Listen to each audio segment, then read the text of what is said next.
Kaixo, ongi etorria, zenbaitetan erroketak errotzaile beraz adierazi behar izaten ditugu, konparatzeko edo beste eragiketa batzuk egiteko. Adibidez, hemen ditugu, 3 erro 11 eta 5 erro kuadroa. Zein da bietatik handiena atera dezakegu? Zaila da, zergatik, errotzaileak desberdinak direlako. Orduan, ikusiko dugu modu bat lortzeko. Bai hemen eta hemen errotzaile berdinak jartzeko. Hortarako, gure aspaldiko lagun batekin hasiko gara, MKT, multiplo komunetako txikiena. Egingo duguna izango da. Errotzaile hau, pasa, berreketa moduan, izendatzailea, ezta? Eren. Eta honek zein du berretzailea bat. Eta hau pasatzen badugu, 5 geldituko ditzake goian bat, eta zati, hemen ez du ezer jartzen, baina badakigu bildera. Zein da 3 eta 2-en MKT, multiplo komun txikiena? Hori datezakegu buruz, ezta? 2 lau 6, 3 6. 6.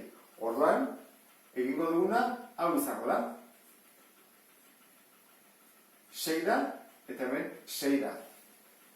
Bi modu daude egiteko. 6 zati 2 bider bat, edo 2 ze zenbakikin bidertu behar dugu 6 izateko. Bietan 3 izan behar da.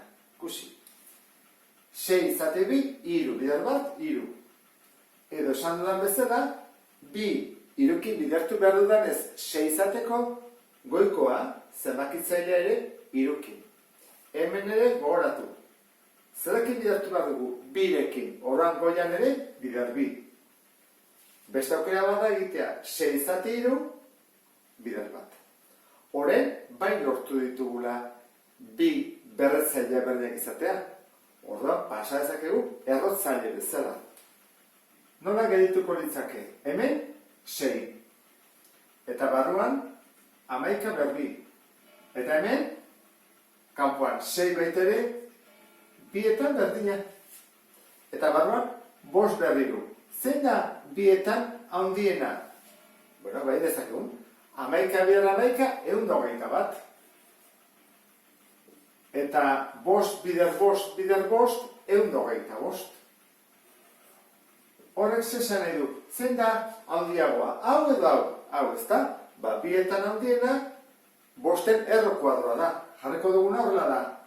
5 erro kuadroa handiagoa, 3 erro 11 baino.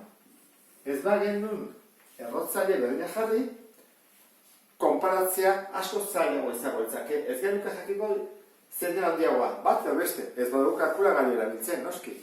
Eta hau ulertu duzulakoan, beste bat arte, agur.